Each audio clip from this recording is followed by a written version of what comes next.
Bank account ಇರುವ ಪ್ರತಿಯೊಬ್ಬರಿಗೂ ಕೇಂದ್ರ ಸರ್ಕಾರದಿಂದ ರಾತ್ರೋರಾತ್ರಿ ಹೊಸ ರೂಲ್ಸ್ ಜಾರಿಗೊಳಿಸಿದೆ. ಇತ್ತೀಚೆಗೆ ಪ್ರತಿಯೊಬ್ಬರಿಗೂ ಕೂಡ ಆಧಾರ್ ಕಾರ್ಡ್ ಇರುವಂತೆ ಪ್ರತಿಯೊಬ್ಬರೂ ಕೂಡ ಬ್ಯಾಂಕ್ ಖಾತೆಯನ್ನು ಹೊಂದಿರ್ತಾರೆ. ಬ್ಯಾಂಕ್ ಖಾತೆ ಇರುವ ಪ್ರತಿಯೊಬ್ಬರಿಗೂ ಕೂಡ ಕೇಂದ್ರ ಸರ್ಕಾರ ಹೊಸ ರೂಲ್ಸ್ ಜಾರಿಗೊಳಿಸಿದ್ದು, ಈ ವಿಡಿಯೋವನ್ನ ತಪ್ಪದೆ ಕೊನೆಯವರೆಗೂ ನೋಡಿ. ರಾಜ್ಯ ಸರ್ಕಾರ ಗೃಹಲಕ್ಷ್ಮಿ ಯೋಜನೆ ಜಾರಿಗೊಳಿಸಿರುವ ಮೂಲಕ ಪ್ರತಿಯೊಬ್ಬರಿಗೂ ಕೂಡ ಬ್ಯಾಂಕ್ ಖಾತೆಯ ಅವಶ್ಯಕತೆ ಉಂಟಾಗಿರುತ್ತೆ. ಹಾಗಾಗಿ ನಮ್ಮ ಕರ್ನಾಟಕದಲ್ಲಿ ಪ್ರತಿಯೊಬ್ಬ ಮಹಿಳೆಯರು ಕೂಡ ಬ್ಯಾಂಕ್ ಖಾತೆ ಇದ್ದೇ ಇರುತ್ತೆ. ಇದೇ ರೀತಿಯಾಗಿ ಪುರುಷರು ಕೂಡ ಯಾವುದೇ ಒಂದು ಕಾರಣಕ್ಕಾಗಿ ಜೀವನದ ವ್ಯವಹಾರಕ್ಕಾಗಿ ಎಲ್ಲರೂ ಕೂಡ ಯಾವುದಾದರೂ ಒಂದು ಬ್ಯಾಂಕಿನ ಅಕೌಂಟ್ ಅನ್ನ ಹೊಂದಿರ್ತಾರೆ. ದೇಶದಲ್ಲಿ ಇದೇ ಮೊದಲ ಬಾರಿಗೆ ಕೇಂದ್ರ ಸರ್ಕಾರವು ಹೊಸ ರೂಲ್ಸ್ ಜಾರಿಗೊಳಿಸಲಾಗ್ತಾ ಇದ್ದು, ಅಕೌಂಟ್ ಇರುವ ಅಂದ್ರೆ ಯಾವುದೇ ಬ್ಯಾಂಕಿನಲ್ಲಿ ಅಕೌಂಟ್ ಇರುವ ಎಲ್ಲ ಗ್ರಾಹಕರಿಗೂ ಕೂಡ ಅನ್ವಯಿಸುತ್ತದೆ.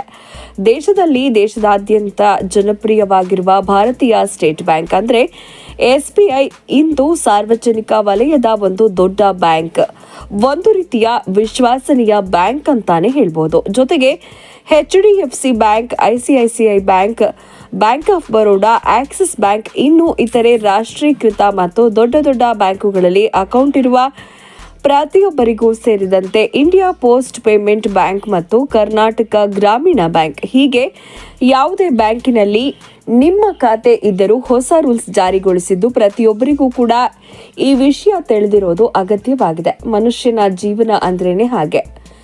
ಹುಟ್ಟು ಆಕಸ್ಮಿಕ, ಸಾವು ಖಚಿತ. ಬ್ಯಾಂಕಿನಲ್ಲಿ ಖಾತೆ ತೆರೆಯುವ ಮೂಲಕ ಪ್ರತಿಯೊಬ್ಬ ಅರ್ಜಿದಾರರು ನಾಮಿನಿ ಹೆಸರು ದಾಖಲಿಸುವಲ್ಲಿ ಕೇಂದ್ರ ಸರ್ಕಾರ ಹೊಸ ರೂಲ್ಸ್ ಅನ್ನ ಜಾರಿಗೊಳಿಸ್ತಾ ಇದೆ. ಕೇಂದ್ರ ಸರ್ಕಾರ ಬ್ಯಾಂಕಿಂಗ್ ಕಾನೂನುಗಳ ತಿದ್ದುಪಡಿ ಮಸೂದೆ ತರಲು ಪ್ರಯತ್ನಿಸ್ತಾ ಇದೆ. ಇದು ಜಾರಿಗೆ ಬಂದ್ರೆ ನಾಮಿನಿಗಳ ಸಂಖ್ಯೆ ಹೆಚ್ಚಳ ಮಾಡುವ ನಿಟ್ಟಿನಲ್ಲಿ ಬದಲಾವಣೆ ಆಗಲಿದೆ.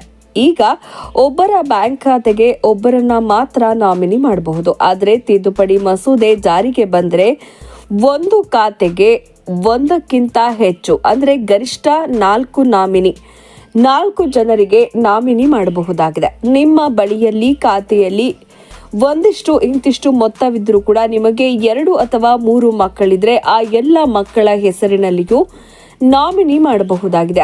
ಆದರೆ ಸದ್ಯದ ನಿಯಮದ ಪ್ರಕಾರ ಕೇವಲ ಒಬ್ಬರ ಹೆಸರನ್ನ ಮಾತ್ರ ನಾಮಿನಿ ಮಾಡಬಹುದಾಗಿತ್ತು. ಇನ್ನು ಮುಂದೆ ಈ ನಿಯಮ ಬದಲಾಗಲಿದೆ. ಬ್ಯಾಂಕುಗಳು ನಿಯಮಾವಳಿ ಅನುಸರಿಸಿರುವ ಬಗ್ಗೆ ಪ್ರತಿ ತಿಂಗಳ 2ನೇ ಮತ್ತು 4ನೇ ಶುಕ್ರವಾರಗಳಂದು ವರದಿ ಸಲ್ಲಿಸಬೇಕಾಗಿದೆ. ಆದರೆ ತಿದ್ದುಪಡಿ ನಿಯಮಗಳ ಪ್ರಕಾರ ತಿಂಗಳ 15ನೇ ತಾರೀಕು ಮತ್ತು ಕೊನೆಯ ತಾರೀಕಿನಂದು ವರದಿ ಸಲ್ಲಿಸಬೇಕಾಗತ್ತೆ.